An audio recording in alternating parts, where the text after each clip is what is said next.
Hi, I'm Gemma Sherwood. I'm the Trust Senior Lead Practitioner for Mathematics, and I want to talk to you a little bit about line managing a maths department. Hopefully this will be useful to anybody on SLT who does line manage a mathematics faculty, or anybody who's looking to do so, and possibly also useful for heads of department to think about the kinds of conversations that they should be having with their SLT links. So we're going to talk about the things that are particular to line managing mathematics as opposed to other subjects, and some of the specifics about mathematics curriculum and mathematics assessment.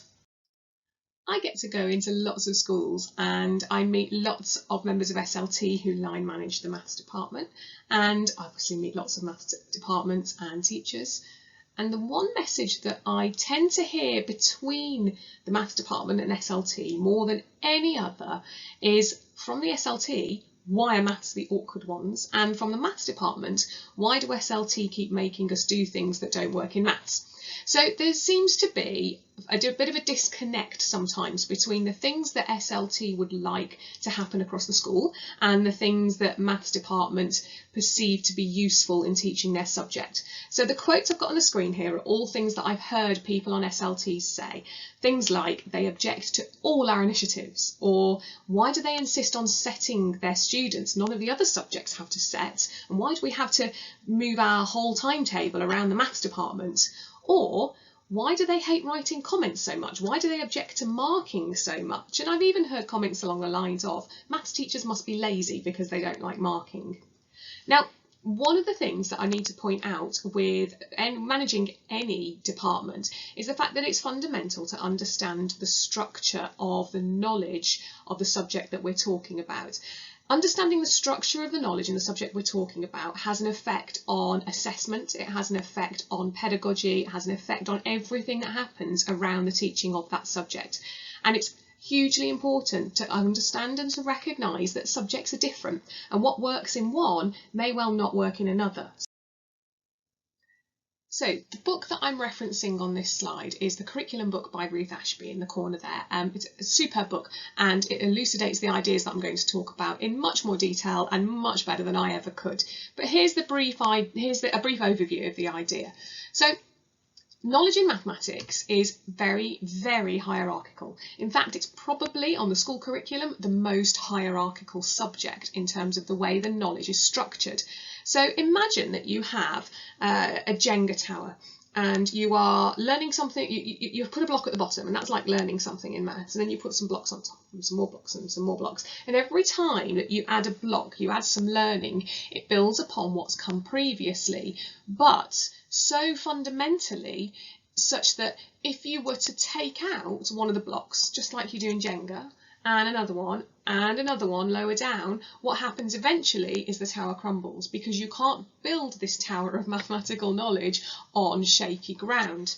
So the structure of knowledge in mathematics looks a bit like that diagram on the left there, where each of those square dots represents some kind of topic or element of knowledge in maths.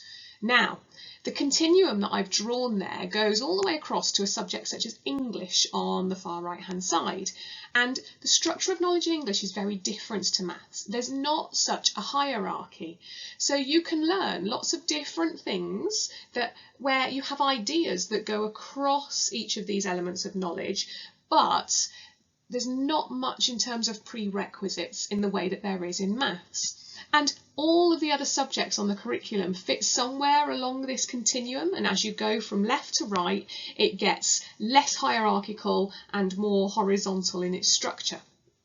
Now, the implications for that in mathematics are far-reaching. It has implications on curriculum design, on assessment, on pedagogy, and on setting and the way you group your students. I'm going to talk for a little bit about the national curriculum in maths before we get on to some of those other ideas. The national curriculum in maths it splits the curriculum into 6 strands, and the 6 strands are number, ratio, proportion and rates of change, algebra, geometry and measures, and probability and statistics. The link, when you look at the PowerPoint here, the link on the left hand side there will take you directly to the national curriculum. Some people, when they're structuring their curricula, group number and the ratio sections together, the ratio strands together, and the probability and the statistics strands together. That's perfectly acceptable. It's the way the national curriculum used to be structured. All that's happened is on the most recent iteration of the national curriculum, they've split these sections apart even further to put more emphasis on them compared with how they used to be under the old national curriculum. Now, within each of those strands, there is this huge aspect of hierarchy involved. So you'll see on the right-hand side there a precedence diagram for the curriculum that I'm building, and the first column is number and proportion, which covers the first two strands that are on the left there. The second column is algebra, then we've got geometry and measures, and then we've got statistics and probability. You will see if I do this that the strands, although they kind of overlap a little bit and intertwine, they do have a clear hierarchy. And there are certain things that you can't learn until other things have been embedded. And you can see this kind of tall, narrow, not the structure of the knowledge, they call it an ontological structure here. Now, in mathematics, the Key Stage 3-4 divide is completely artificial. It's not like English where you study different texts, for instance. It's just the knowledge continues on growing and it continues on building upon what's come previously. Same thing happens at Key Stage 2 into Key Stage 3. So actually in mathematics, a 5-year curriculum is a really good idea because it helps teachers to stop artificially separating Key Stages 3 and 4, and it can kind of get around the issue that we sometimes see whereby students start Key Stage 4 in year 10 and they get pulled backwards a lot because teachers feel like they've got to cover all this stuff that's on the GCSE spec, even though it's things that they've already learnt in Key Stage 3. So the curriculum in mathematics is the most important thing, and there are certain aspects of the design of a curriculum that are very important to consider. The first thing is the hierarchy, which we've spoken about already. The hierarchy is hugely important because it affects the way that a curriculum is coherent. So let me give you some examples to explain what I mean here. When I designed my curriculum and my curriculum map, I decided that certain topics were going to come in certain places because they are obvious prerequisites to others. There are other topics that aren't necessarily prerequisites, but I can build my curriculum journey such that they become prerequisites, so that tasks that come later on use elements of things that we've learned earlier. So there are obvious places where there is a hierarchy, and there are places where you create a hierarchy through the journey you take the students on, and those are the really important discussions that maths departments have to have when they're deciding how they're going to deliver their curriculum. Content is an interesting one because the national curriculum in mathematics is very, very specific, and content is pretty well specified in a way that perhaps it isn't in other subjects. So we don't have the issue of trying to decide what texts to teach or anything like that. It's all laid out there for us. However, lists of objectives in themselves don't make a curriculum. It's the sequencing and the decisions around the tasks that you give and the things that you want to draw students' attention to that build a coherent curriculum. Pedagogy is also hugely important here because I'm sure you've all experienced and can probably think back to your own maths lessons where maybe one teacher has taught something in a certain way and another teacher has taught the same thing next year a different way. And what that does is it has the effect of making it more difficult for students to access the curriculum, because instead of being able to constantly build upon the previous learning and build this tower of mathematical knowledge, what happens is they keep having to go back a step and get their heads around a new method.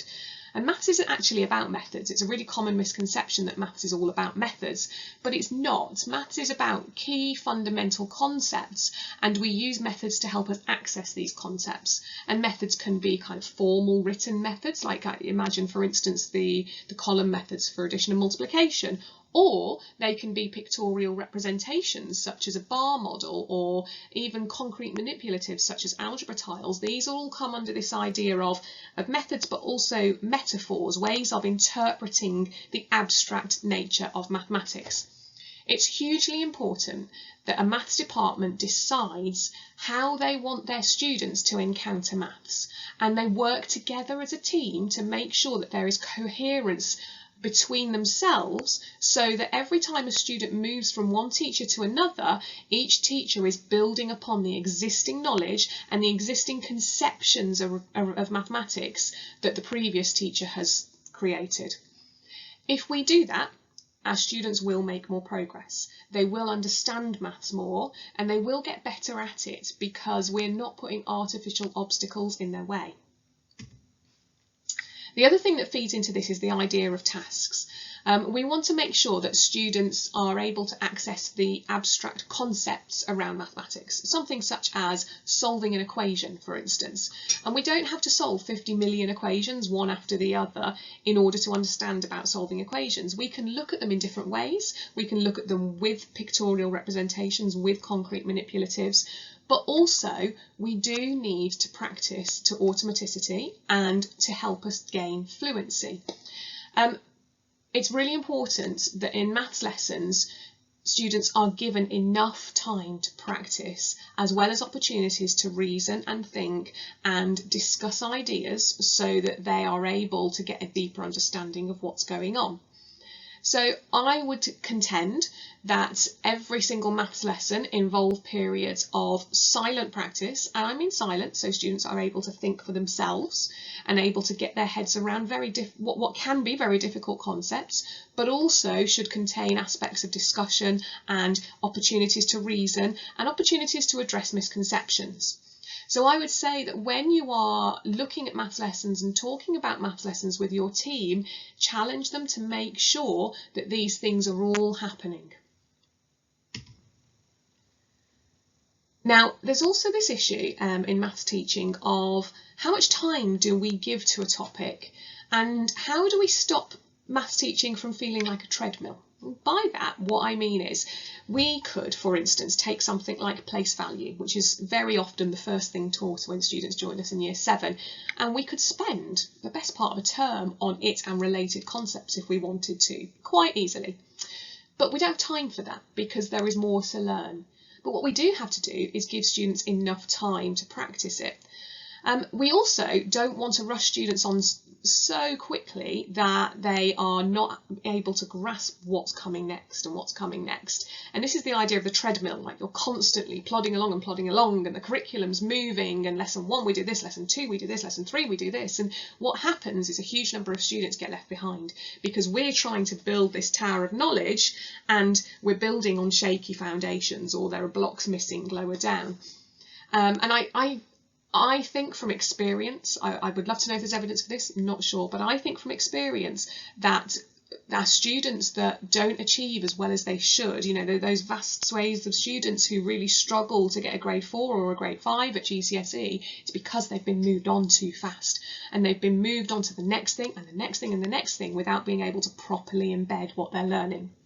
So there's two issues here, making sure that we give students enough time to understand things properly and not creating a kind of a conveyor belt curriculum, but also making sure that we don't spend so long on something that we don't have time to teach them everything.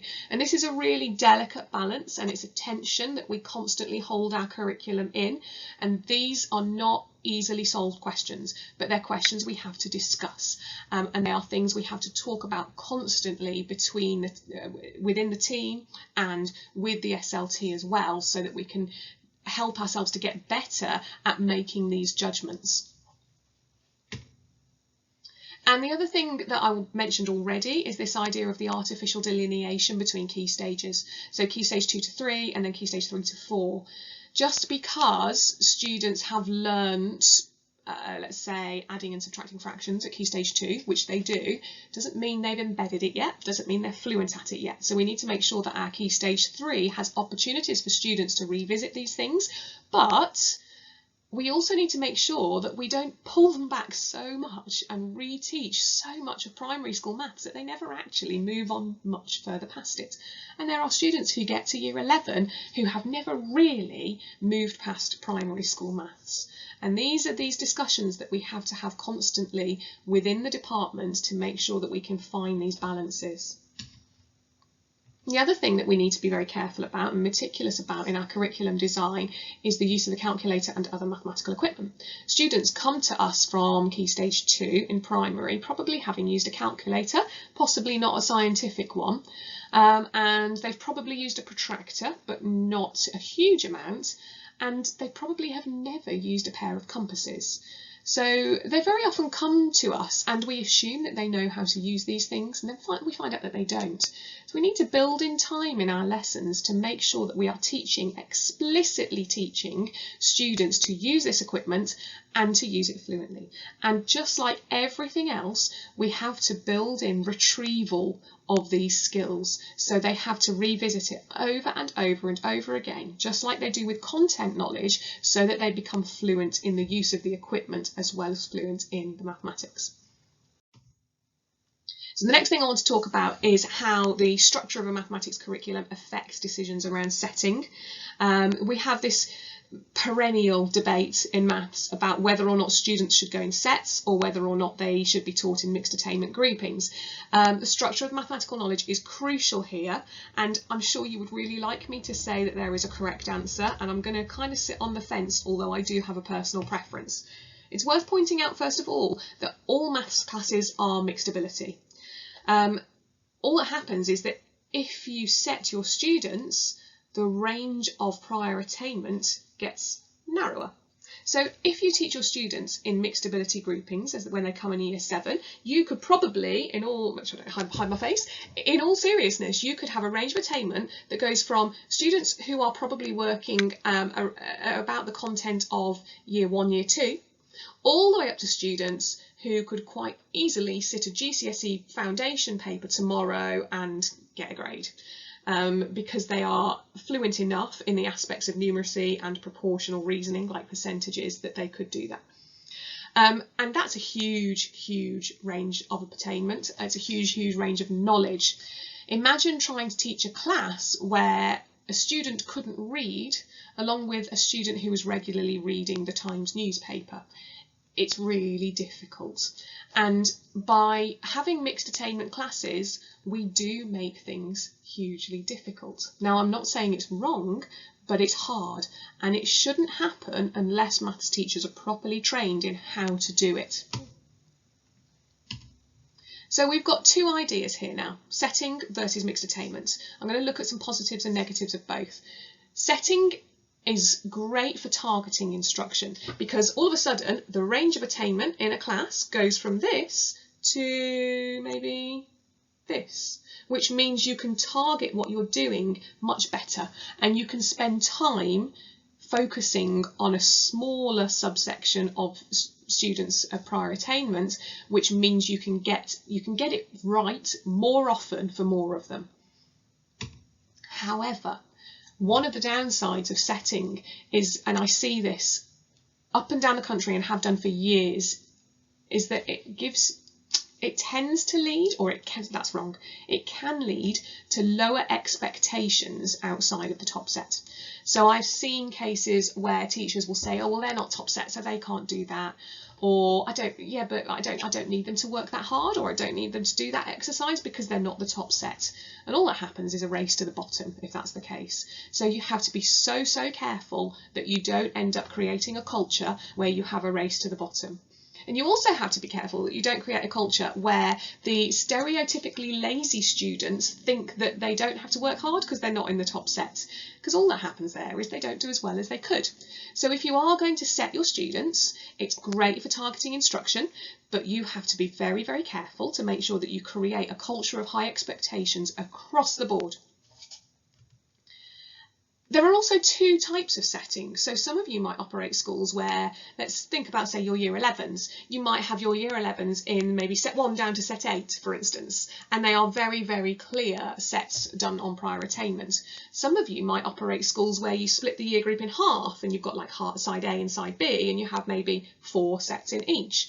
Now, what happens in each of those scenarios? The first one, where you have strict sets, you have a smaller range of attainment in those sets. When in the second option, where you have parallel sets and fewer of them, there's obviously a wider range of prior attainment, and that's more a kind of idea of streaming rather than setting. My personal preference is for the streaming option, and the reason I prefer it is because it helps you a little way to get around this idea of the low expectations, and it helps you to move away from the idea of people in the middle sets just kind of sitting back and being a bit lazy and not working very hard, because all of a sudden those students are with higher achieving students, and that helps you to pull them along, and it helps create a culture of high expectations. Now, in terms of mixed attainment, it's kind of addresses that idea of raising expectations, because there are more students who might be inclined to be lazy, or might be inclined to not to work very hard, or maybe who find it a bit more difficult, who will have access to higher level material because you want to be teaching it to the higher level students in the class. However, you do have the issue with mixed attainment that you can end up maybe teaching to the middle. So you go, I've got this huge band of attainment in my class and I need to kind of teach here because I haven't got time to teach this lot where they're at, and I don't have time to scaffold for these ones who don't understand it, so I'm just going to go here and try and hit the middle band as much as possible. And all that happens then is, instead of a race to the bottom, you kind of get the top end being pulled down in terms of the progress, and you get the bottom end, the ones who really struggle, just becoming disaffected because they can't actually get a grasp of what's going on. So you have to be careful of that risk there.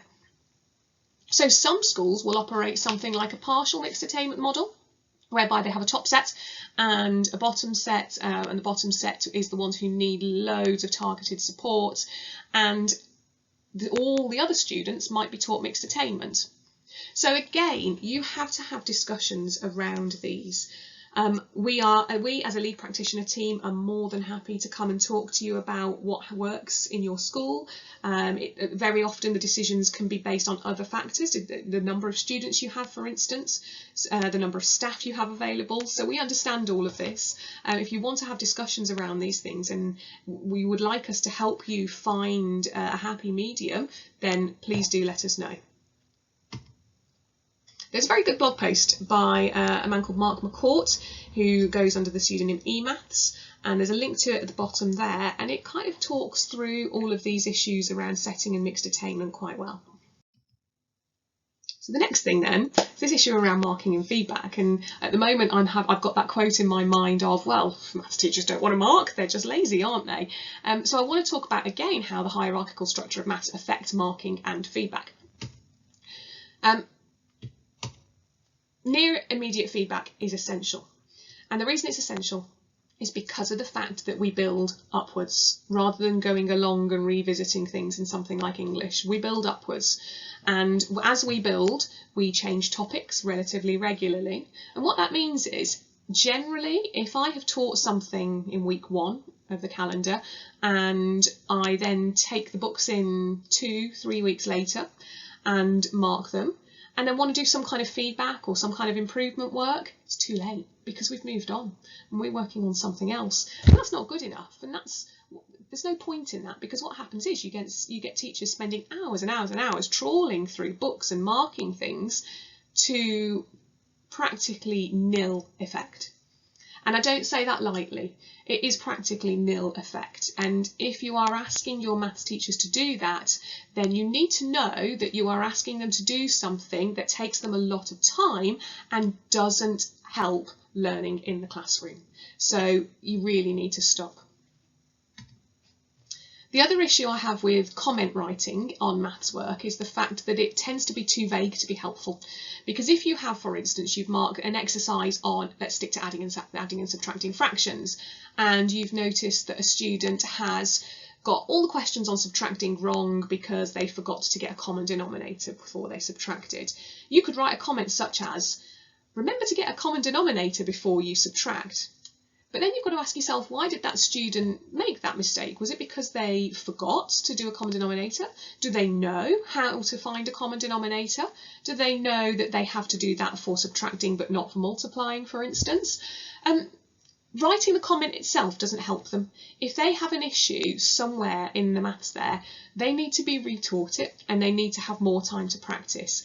And the comment itself is pretty irrelevant to that. It just takes up time unnecessarily. I would much rather that if the teacher sees that the student needs more practice on that they spend their time, instead of writing the comments, they spend their time creating activities to help, or adjusting their planning to help, or setting some homework questions on the online platform, for instance. Something that's more targeted and something that actually will give that student the extra practice or the extra help that they need to get better. The comments itself tend not to. Now, what's even worse is that I've seen comments such as, show you working out more. It doesn't achieve anything and it's a waste of everyone's time, so it needs to stop. The response of the teacher to any feedback that he or she gets is far superior, far greater than writing comments. So Dylan Wiliam, who you all will be aware of, once said on Twitter that he wished he'd called Assessment for Learning responsive teaching, because he felt that that would sum up better what he wanted to communicate through the whole idea of Assessment for Learning. And by responsive teaching, what we mean is the teacher finds ways of finding out what everybody in the class can do, and that's their feedback, and then they respond their teaching appropriately, and they respond their instruction. They alter their instruction appropriately. So, for instance, if I were in a classroom and I was doing lots of questions on adding and subtracting fractions, I might at a certain point in the lesson want to double check that everybody really understood what was doing. So I would get the mini whiteboards and I would put a couple of questions on that would be deliberately designed to draw out misconceptions, and the students would hold up the mini whiteboards, and I would have feedback from every single student in the class. And then in that moment, I would respond to it, and I would know whether or not I needed to do some more examples, or whether or not they're okay to do a bit of independent practice to help them embed it. But more over and above that, for instance, I might at the end of the lesson write an exit ticket questions on the board. So I might have 3 questions that get progressively more difficult, and I would ask the students on a small piece of paper to answer those questions quickly, put their name at the top, pass them in, done. Now what I would then do is go away after the lesson and go through these exit tickets and give them a quick tick or cross or circle some mistakes. But more importantly than that is I would be sorting them into piles of issues or misconceptions, and then from those piles I would know what I need to do next, because it might be, to use my previous example, that we have to spend more time on finding a common denominator before we add or subtract, and I would have learnt that from the fact that 50% of my students made a mistake on that question. I would then respond accordingly and alter what I do next lesson. And this is the key thing. It's this immediate feedback that allows me to change what I'm doing as I go along in a way that 2 weeks later doesn't achieve. So I, for instance, might do these exit tickets in 50% of lessons. So I am taking in student work a lot more regularly than I ever did when I was marking books. I am seeing their work a lot more regularly, and I am learning about their issues and their misconceptions a lot more regularly. So I am still marking, but I'm doing it in a way that helps me to influence what happens next lesson. There are other ways of doing this. Something like short low stakes quizzes, for instance, can do this as well. So it doesn't have to be exit tickets. But the important point is that it's far superior for a teacher to be spending their time adapting their instruction in order to meet the needs of the class as and when they arise than it is writing comments in books. I would expect every piece of maths work to be marked, but that's because I would be giving answers out during the lesson. So if we'd spent 10 minutes doing an exercise, I would then quickly give out the answers and students would mark it themselves.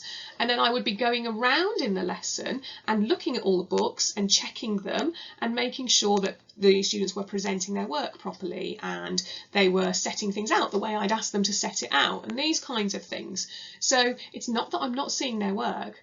The point is I'm actually seeing their work more, but the difference is, to an external observer, you won't be seeing these comments every 2 or 3 weeks. But it doesn't mean that it's not happening. It doesn't mean that the feedback is not happening. And if anything, the feedback is happening more often and in a more timely way, and it's having a greater effect. Now, I'm talking about these things from experience. I've been doing these for quite a few years now to very great effect. And again, if you want to talk about it in any more depth or detail, please do get in touch with me. Now, I haven't mentioned this, but this is another effect of marking and feedback, in that any marking or feedback done should lead to students doing more practice and students doing more work. Ultimately, we want the students working hard and thinking hard, because that's what's going to make them improve. And anything we do around marking and feedback has to be with that aim in sight, and that aim only in sight. So moving on from marking, I would like to take a moment to have a look at the Education Endowment Foundation's document called Improving Mathematics in Key Stages 2 and 3, and there's a link to it there on the PowerPoint. They came up with 8 recommendations, having studied the teaching of mathematics across these key stages in England. And these are very useful, and they're useful as a guidance for your maths teachers and your maths team when they are looking at how they can improve what they do in the classroom. So the first one there is using assessment to build on pupils' existing knowledge and understanding. So this is that idea that we've talked about already, of finding out what everyone in your class can do and then setting your next steps appropriately. So just because a scheme of work says that we are going to teach adding and subtracting fractions, if your students, if you've got, say, a top set and you have done a few questions with them and you can see that they remember what to do, they're fine with that, then work on it in further depth. Do something more, do something different around it, do some non-routine problems around it, get them thinking about it in a different way, but don't just reteach the same stuff over and over and over again, because if you do that, you're just going to halt their progress. The second one is the idea of using manipulatives and representations. So we've spoken about this already briefly, things like manipulatives such as algebra tiles and Dinesh blocks, or pictures such as bar models. These are very helpful for students to conceptualise the abstract nature of mathematics.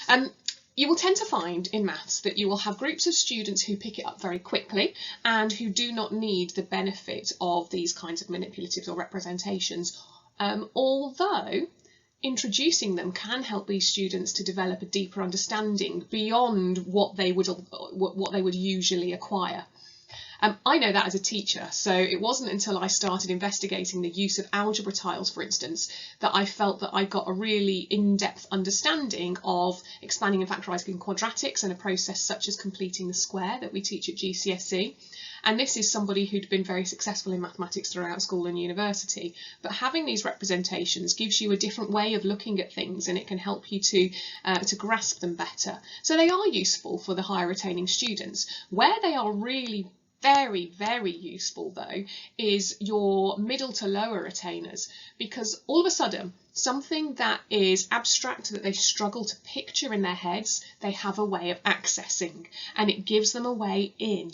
So it's very, very useful to look into these things, and they're not widespread yet in this country. They are widespread in other countries. Places such as Singapore and China use these kinds of representations a lot. We're a little bit behind the game here in England, so it's definitely worth spending time doing some research there. Again, send your maths departments to us and we'll point them in the right direction.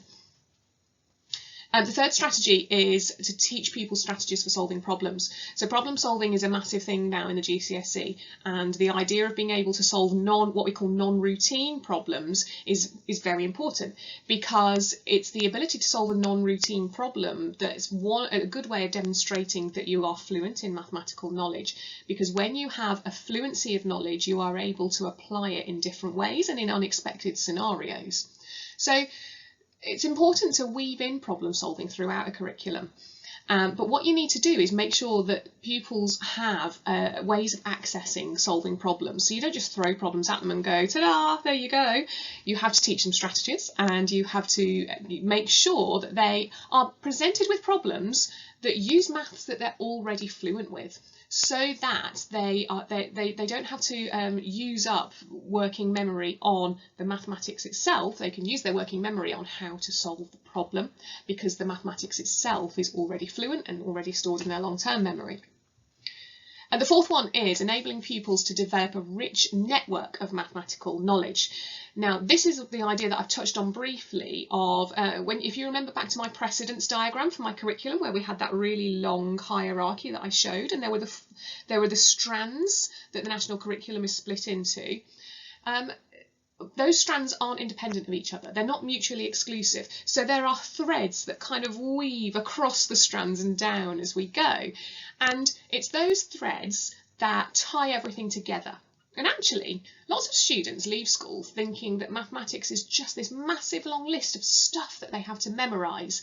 And when you get good at maths, you realise it's not that at all, because you start to build these connections between different areas and concepts. And eventually you realise there's actually only a very small number of overriding concepts, but there are different ways that we see these concepts in action and at work. So one of our responsibilities as maths teachers is to do things that encourage students to see more of these links and to make more of these connections, so that they can connect new knowledge to existing knowledge and grow their schema or their mental model of mathematics as they go along. The fifth thing here is developing people's independence and motivation. So this is something that's very important across the board in every subject, isn't it? But it's about not throwing too much at students at once, not just expecting them to be independent, expecting them to be able to tackle a difficult problem straight away, but taking them there on the journey and scaffolding the journey for them. And number 6 is using tasks and resources to challenge and support pupils' mathematics. So some of these are very similar to previous recommendations.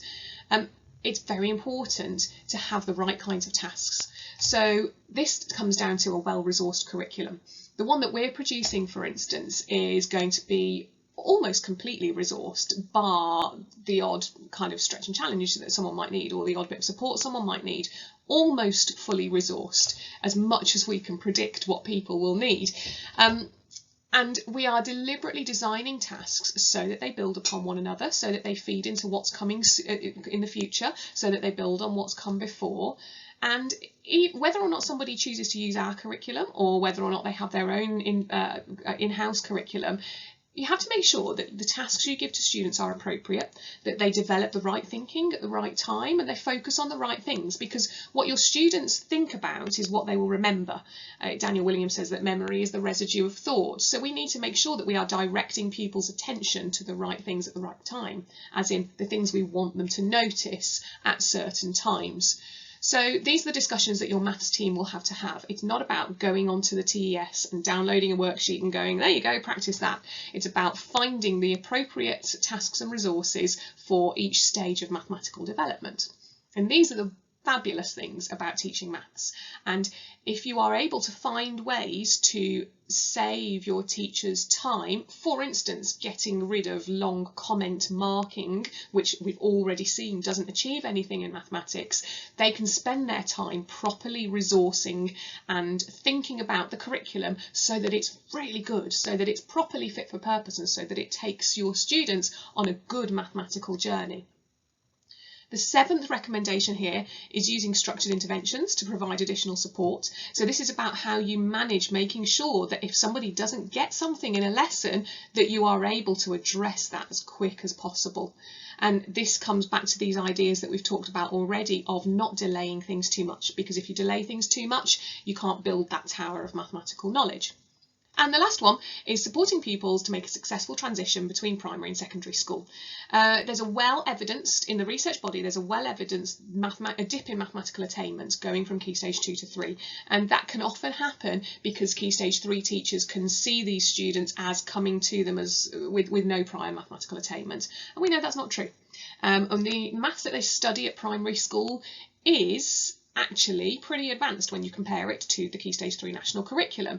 The difference is not every student will have embedded what they learnt at primary school. So you have to structure your year 7 and 8, particularly your year 7 and 8 curricula, so that they give students a chance to embed what's happened in primary, but also that they build upon it, and the building upon it is crucial. Do not let your maths curriculum just revisit stuff that they've already done over and over and over again without building and getting that tower of knowledge higher. The other document I wanted to look at is the Ofsted Mathematics Review, which was released this year in 2021. This is part of the research review series where Ofsted have been trying to do kind of research summaries around different subjects to help inform the teaching community. There are some key points that come out of this that I think are useful to highlight. The first one is the idea of ambition for all, and this is the idea that we have high expectations for all our students. We've talked about this already, that we don't go, oh, they're set 3 so they can't really do this, but that we make sure that we give them appropriate work at the right time and that we bring them along and we don't have a curriculum that just slows them down. So again, this is talked about in the idea of curriculum sequencing, making sure that you have a coherent journey from the start of year 7 through to the end of year 11, and making sure that you have coherent pedagogy across your curriculum as well. There's also the idea of the balancing of new learning and rehearsal of previous learning that's talked about in this. We know about these ideas with the discussions around retrieval practice, for instance. So making sure that students have regular opportunities to practice what's come in the past. We can do that in lessons. We can do it through homework. My personal preference for maths homework, while we're talking about it, is that if you use an online platform and make sure that all homework is just rehearsal of prior learning. So they're going over things again and again and again in a structured way, so the teachers make sure it's revisited periodically. It means that students don't have the excuse of, oh, well, you've never shown me this, or I wasn't quite sure what to do here, because if you use an online platform as well, they have instructional videos that go with it. But by doing that, you can be clever with it too. So if, for instance, you have a sequence of lessons coming up on the sine and cosine rule in year 10, you might use the homework preceding that for maybe a week or so to revisit right angle trigonometry, which is an absolute prerequisite of the sine and cosine rule. So you can use your homework as part of this balancing, as a part of the rehearsal of prior learning, in order to give you more lesson time for new learning as well. Now, the other thing that's great in mathematics is the fact that because we build on what we've done previously, concepts here can be subordinated to concepts here. And what that means is we can design tasks and questions on the new concept that involves using what we learnt in the old concept. So a very simple example might be we're learning about the perimeter of a rectangle, but previously we've learnt how to add and subtract decimals. So we make sure we have questions on perimeter that involve decimals as well as integers, so that students have this subordination of old knowledge to new.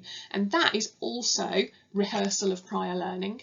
So that is just as good as, and in some ways superior to, standard retrieval practice, because it helps to build these connections between topics as well, which is what we spoke about on the previous slide. The other thing that's mentioned in this research review is task selection, and we've talked about that previously on the EEF slide, so I'm not going to go into that anymore, but it's worth reiterating that it's talked about here in the Ofsted document. And also this idea of proactive PE, professional development at a school level. So as an SLT link, it's your responsibility to make sure that teachers have mentors if they need them, so that they have opportunities to be coached or to coach others if necessary, and that they have a good quality, well-resourced curriculum. So you need to make sure that you have those discussions with your head of department to ensure that you're happy that what they're doing with the curriculum is really good quality. Now, if you feel like you don't know how to have those discussions, again, get in touch with us, because that's what we're here for, and we can help you to have those really good discussions as well. Now, it's worth pointing out here that the Ofsted Research Review was quite controversial in the maths teaching community. The two professional associations, there's the ATM, which is the Association of Teachers of Mathematics, and the MA, which is the Mathematical Association, wrote a joint response document to it, because some of the evidence and the research that they used was low quality, and some of the interpretations they made didn't quite fit the actual research. So there is some debate over the reliability of this document, and it's worth just pointing that out. And there's an analysis of the shortcomings of the document on the ATM website there as well, all to do with where research might have been maybe cherry-picked or poorly interpreted. So let's spend a moment thinking about the GCSE in mathematics. It's worth knowing that there's the same specification across all the boards. So whether or not you do AQA or Edexcel or OCR, it's the same content that's specified. So there are no decisions to make there. The focus of the exams is very heavily upon problem solving and problems that combine different topic areas. And we can call this non-routine problems because they are the kinds of problems that students you're hoping, or the examiners are hoping, that they won't have seen before, and that's why they're called non-routine, so that it tests whether or not they have fluency in the underlying mathematics. Because if you have fluency in the mathematics, you are then able to apply it in different scenarios, and that's what these problems are testing. It's worth pointing out here, though, that that doesn't mean that solving problems is the process by which we teach mathematics. It's the end goal, and we make sure that what we do builds up to this goal, so that we gradually introduce more and more problems, so that we gradually introduce different types of problems that use different types of mathematics, but we still teach the mathematics in a very careful and systematic way. The main difference between the exam boards is the question style. So for instance, the AQA board has a few multiple choice questions in its papers, whereas Edexcel has no multiple choice questions.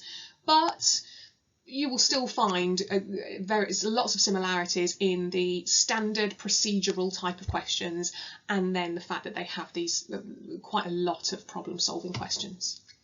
Now, here's our mathematical knowledge that we saw earlier, and the foundation tier at GCSE covers probably about that much of it.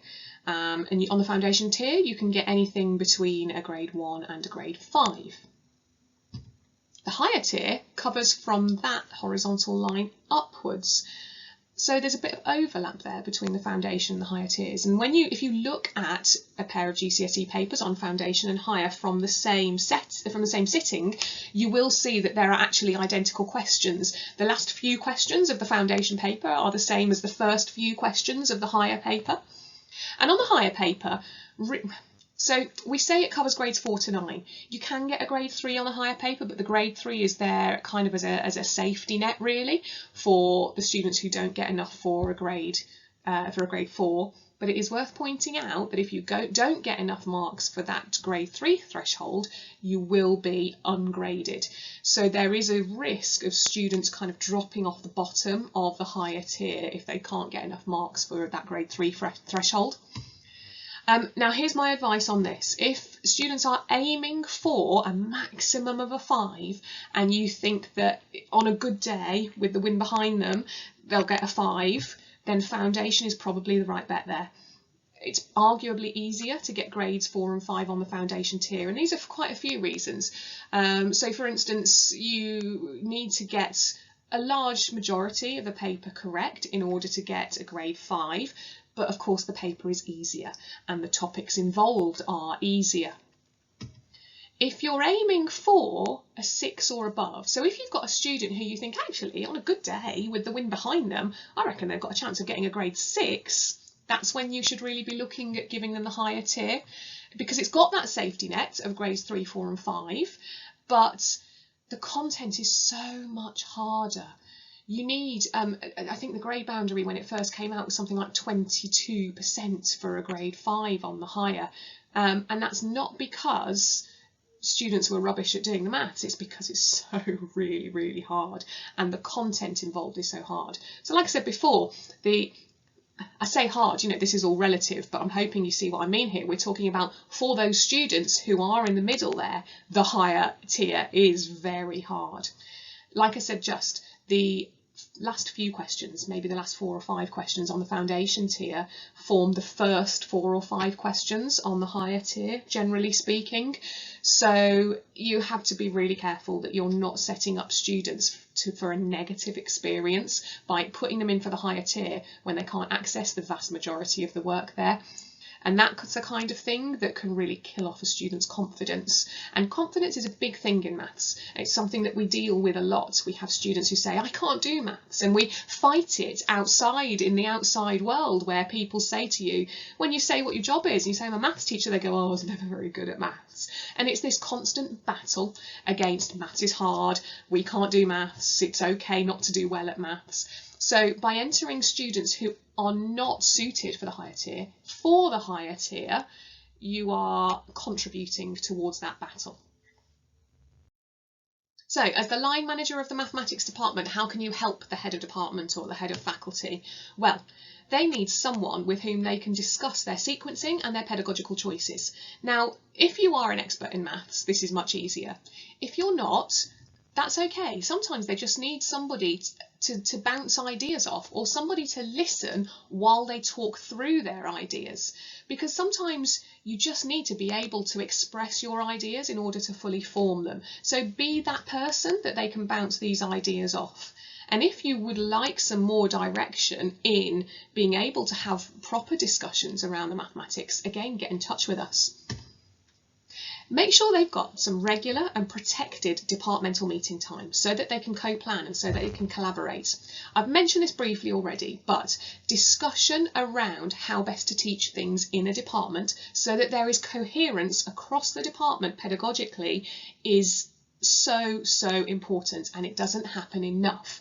If you can build in time for that department to be able to talk about the maths, to talk about what's coming up, to share their thoughts on methods and procedures, and to come to some kind of agreement on how they're all going to do things, you will see the benefits. You really will. Make sure that they have access to the exam board websites. So for AQA it's called All About Maths, and for Edexcel it's the Emporium. That your exams officers should be able to get hold of this information, and I think they can apply themselves for it if you are an AQA or an Edexcel centre. So just double check that they've got that, because I do come across departments where the head of department actually isn't aware that these banks and repositories of resources exist even. Now, for those who are early in their career, make sure they've got some subject-specific mentors. So, for instance, if you have a head of department who has a maths department where there are, say, 3 or 4 early career teachers, try and make sure that somebody more experienced in that department has some time freed up to mentor those people. And I'm talking over and above or outside of the ECT framework. I'm saying try and make it so that people understand that this mentoring is really valuable. We are struggling for maths teachers, and some of you will have schools where you don't have many specialist maths teachers at all, and some of you will be fortunate and you have lots of them, but we are as nationally struggling for them. If we can mentor them, and if we can give them a really positive experience where they feel like they are improving, where they feel like they are supported and that they are getting better at their job and they have job satisfaction as a result, they are more likely to stay, and we need them. Also, make sure that there are people who can coach those who are struggling. Now, if this is something that you feel like you need in your department, again, get in touch with me, because we have our team of lead practitioners who can come into schools and who can actively coach people who are struggling in various ways. So make use of us. Make sure that there is funding for high quality resources. So ask your head of department, challenge them. What resources are you using? What have you bought into? Make sure that they know that the funding is there where it is, so that they can evaluate and choose things that are really high quality. And if you have a head of department who's struggling to identify what's high quality, or if you would like to have discussions around the curriculum resources that we're producing, which are of course free for you, then again, get in touch with us. A staff CPD library is really helpful. There are some brilliant maths books out there. I wrote one of them. You don't have to go with that one, obviously, but there are some great books. Joking aside, there are some great books for maths teachers. And if you have a CPD library where maths teachers can read the books and talk about what they learn from them, you will start to develop this culture of collaboration and this culture of high academic standards. And that kind of culture transfers to the students as well. Make sure that your head of department is engaging with us, with the support networks that we provide. So we have the CPD calendar that goes out at the start of the year, and in that are detailed all of the meetings we have for various teachers, heads of department, for teachers with TLRs, for early career teachers. Make sure they're getting involved and engaging so that they can benefit from what we're offering them. And there are external support networks as well.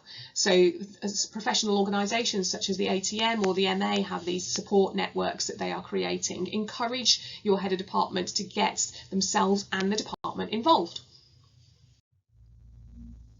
So finally, I've mentioned about getting in touch with us quite a few times. So I wanted to talk about the kind of support that is available for you and for your maths team.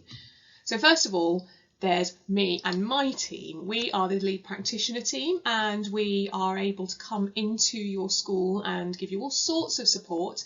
We offer, outside of coming into school, we offer regular network meetings, which we're currently doing all online. And we have a half-termly newsletter where we direct your head of department and your maths teams to what's going on, what's happening in the maths community, what's going on within OAT.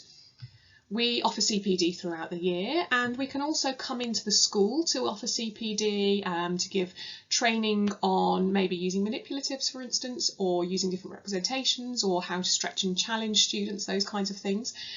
We can do coaching and mentoring of staff.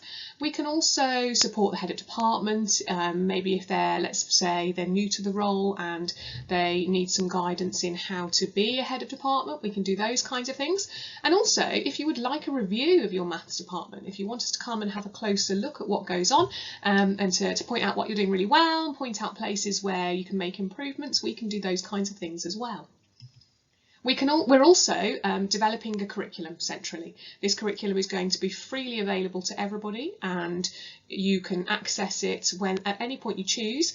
But if you would like to come with us on the journey of working on the curriculum, you can be involved as one of our partner schools, which means that you take on the curriculum completely and you work with us on how to implement it as well. There's then the NCETM, and they run the Maths Hubs project, and the Maths Hubs project is the project whereby there are maths hubs situated around the country, and they all offer training and resources.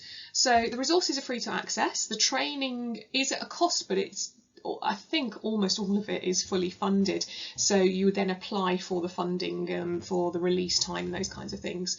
There's some brilliant training there. Make sure you get in touch with your local Maths Hub and get your team involved. And then there's the professional associations. So we have the MA and the ATM. You can have institutional membership for them, or you can have individual membership. And these memberships give you access to the resources that they produce and discounts on the books that they make, as well as access to the journals that they produce as well. And there's some really superb CPD involved in being a member of the professional associations. So I hope that's been helpful for you. If you need to know anything else, or if there's something I've missed that you would like more information on, like I've said before, please do get in touch with me or get in touch with your local lead practitioner for maths, and I'm hoping that we will get to work with you more in the future. Thank you.